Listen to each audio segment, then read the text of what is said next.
Assalamualaikum warahmatullahi wabarakatuh. Alhamdulillahirrabbilalamin.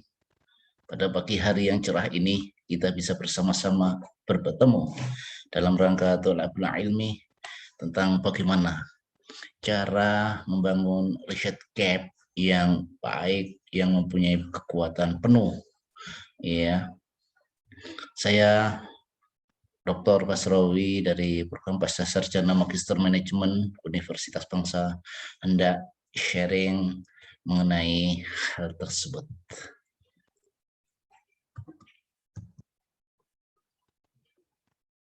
Jadi apa itu riset gap? Riset gap adalah bagian yang belum dieksplor atau bagian yang sudah dieksplor tapi belum secara komprehensif, atau bagian yang sudah dieksplor atau diteliti tetapi belum dilakukan secara mendalam. Ya. Seberapa penting riset gap? Tidak ada penelitian bila tidak ada riset gap. Riset gap harus didefinisikan dengan jelas, ya, sebab akibatnya. Didefinisikan secara berdasarkan scientific, berbasis literatur yang didukung oleh data dan observasi. Saatnya kita mengubah mindset kita bahwa selama ini penelitian dilakukan atau berangkat dari judul, hal itu harus dirubah, tapi harus berangkat dari riset gap. Setelah itu kita harus menentukan tujuan yang bertolak dari kajian pustaka, observasi, dan pengalaman. Bagaimana mengidentifikasi riset gap? Yaitu mulailah dengan bidang yang menarik bagi peneliti.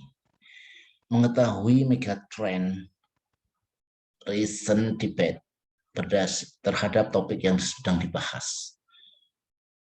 Dengan merevisi berbagai kajian pustaka yang sudah dilakukan oleh penelitian terdahulu.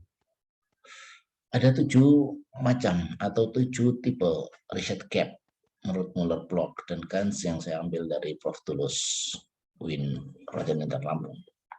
Yang pertama yaitu evidence gap, ya, kontradiksi antara hasil dari berbagai studi yang sudah dilakukan. Knowledge gap, ya, karena ada missing link, ya, apa yang tidak diketahui saat ini. Yang ketiga yaitu practical knowledge gap. Yang keempat methodological gap, iya, perbedaan secara metodologis.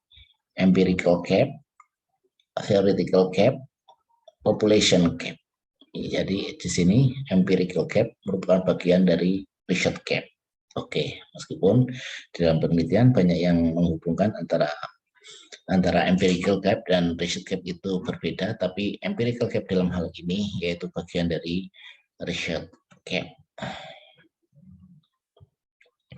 Jadi rute map masalah penelitian mulai dari issue gap, empirical gap, riset gap, theoretical gap.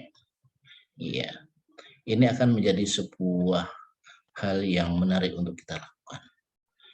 Kita ada general issue in society, general problem, literature system, synthesis, research gap baru ya. Di sini ada novelty. Bisa dari methods-nya, device, approach, and so on. Ya. Menghasilkan sebuah result, discussion, implication, the future work. The future work ini yang harus kita lakukan.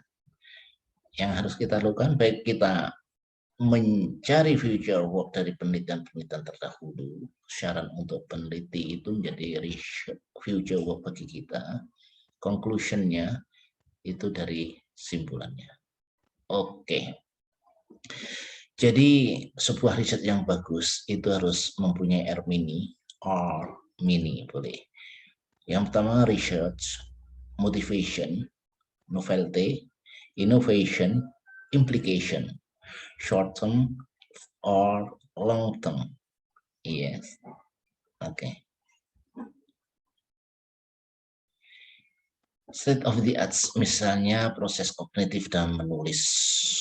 Itu yang pertama ada teori Flower tahun 2080, teori Breiter tahun 82, teori Flower lagi 90, teori Kellogg 96, teori Kenoweth tahun 2003, terus sampai teori Venli tahun 2019. Di sini kita akan menemukan novelty dari sebuah penelitian kita. Di sini akan muncullah yang disebut dengan research gap berdasarkan alur, proses kognitif dalam menulis itu. Oke, mari kita berlatih menggunakan mesin yang disebut dengan Open Knowledge Map.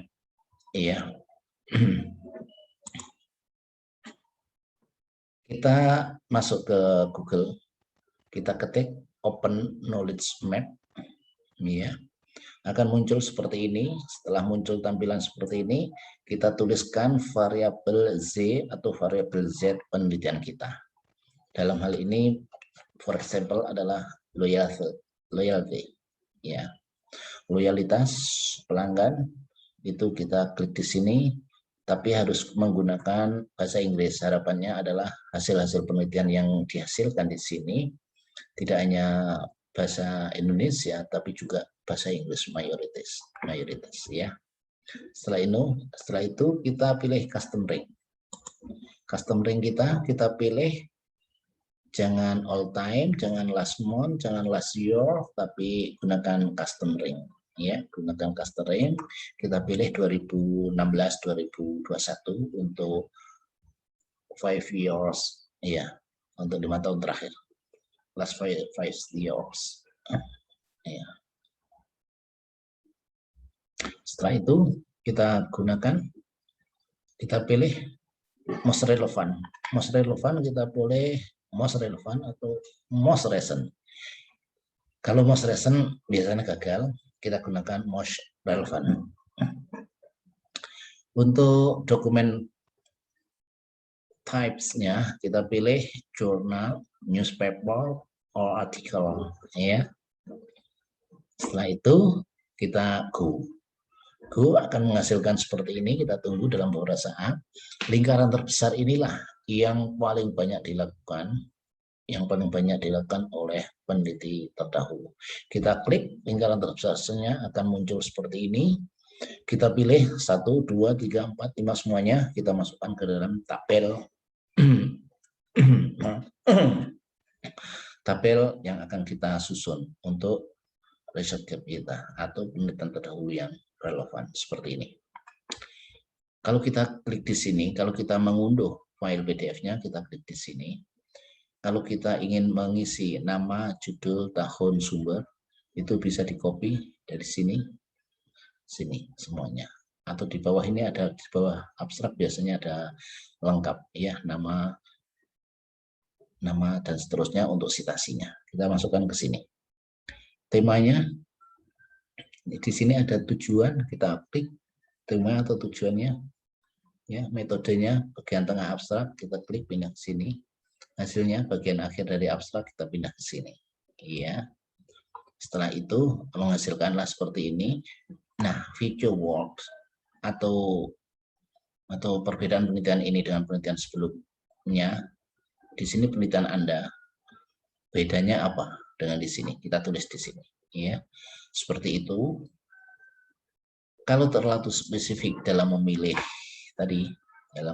yang ini, yang terlalu spesifik dalam most recent, itu biasanya akan muncul tampilan seperti ini, sehingga ini gagal. Jadi kita harus memilih yang lebih luar. Demikian yang bisa saya sampaikan. Untuk selanjutnya silakan untuk praktik, Oke.